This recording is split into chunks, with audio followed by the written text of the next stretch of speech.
Lockdown के विरोध में दुकानदारों की अस्थायी सेक्टर 4 सिटी सेंटर में बोकारो स्ट्रीट प्रबंधन द्वारा चलाए जा रहे अतिक्रमण अवैध तरीके से दुकान लगाने वाले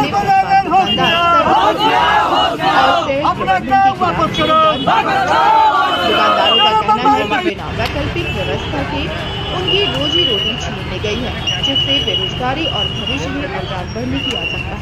प्रबंधन ने सोमवार को कई असंगठित दुकानदारों को दुकानों को गिराया था।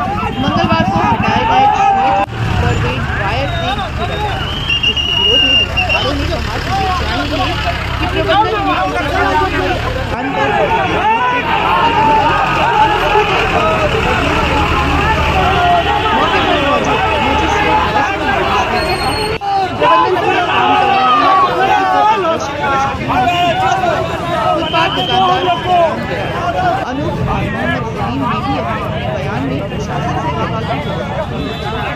एक भी आपको नेता नहीं दिखेगा यहाँ पे, ना नेता दिखेगा ना प्रशासन दिखेगा। प्रशासन भी दिखेगा तो उन्हीं लोग के खिलाफ में रहेगा, हम ही लोग के खिलाफ में है।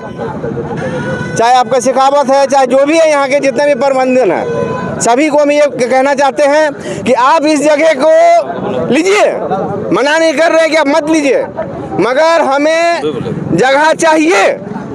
जगह चाहिए कि कम से कम हमें ये कर सके कि अपना रोजी रोटी को हम चला सके, अपने बाल बच्चे को पढ़ा सके। बेघर अगर करोगे, पेट में लात मारोगे तो हम भी नहीं मानेंगे। मानते हैं कि आपका ज़मीन है, हम लोग भी अपना ज़मीन दिए हैं, ऐसा नहीं कि ज़मीन नहीं दिए हैं। हम भी एक विस्थापित हैं, हम भी यहाँ के लोकल हैं, हम लोग भी यहीं के रहने वाले हैं, कहीं के बाहर के रहने वाले नहीं हैं। जब एक समय था, अभी तक BSL जो हम लोग का ज़मीन जो लिया है, वो ज़मीन का अभी तक पेमेंट नहीं मिला है, करोड़ों रुपया बाकी है। चाहे आपका नेहरू पार्क का ज़मीन हो, चाहे 5 में भी ज़मीन का एक भी पेमेंट नहीं मिला हुआ है। जब कभी भी बेरोजगारी होता है, लोग गलत रास्ते में जाते हैं, लोग दिशाहीन हो जाते हैं। कल के डेट में बोकारो में अगर मान ली क्राइम रेट्स बढ़ता है तो इसका जिम्मेदारी कौन लेगा?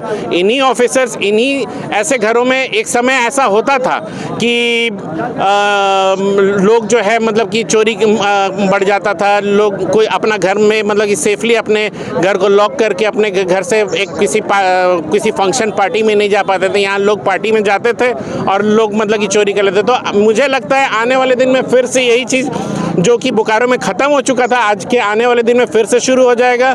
या फिर बोकारो प्रशासन को मेरे अनुसार ज़रूरत है कि इन सारे चीज़ों के बारे में चिंता करें, मनन करें कि मतलब कि किस तरीके से जो हमारे पास में ज़मीन है या फिर हम अगर बिजली यूज़ करते हैं या फिर हम पानी यूज़ करते हैं तो उसको रेंट में लगाएं और उस फंड को मतलब कि रेज होता है तो उसको किसी तरीके से बोकारो के हित में लगाएं।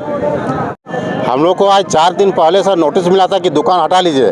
उसके बाद भी सर हम लोग सब अपना दुकान को हटा के सर अंदर में फील्ड में रखा हुआ है और उस फील्ड में सारा दुकान के साथ सामान भरा हुआ है। और आज इतना मनबड़ू हो गया BSL प्रबंधन कि सारा होमर मार के एक नट तोड़ के और सब सामान को क्षतिग्रस्त कर दिया है।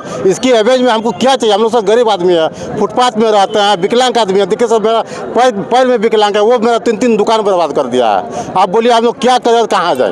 क्या मांग करते हैं? मांग सर हम लोग को अस्थायी कहीं दिया जाए और नहीं तो जो जहाँ है किसी तरह बिजनेस हम लोग को लगाने दिया जाए। फुटपाथ में, ठेला में, ज़मीन में बैठ के किस तरह हम लोग रोजी रोटी अपना चलाएंगे।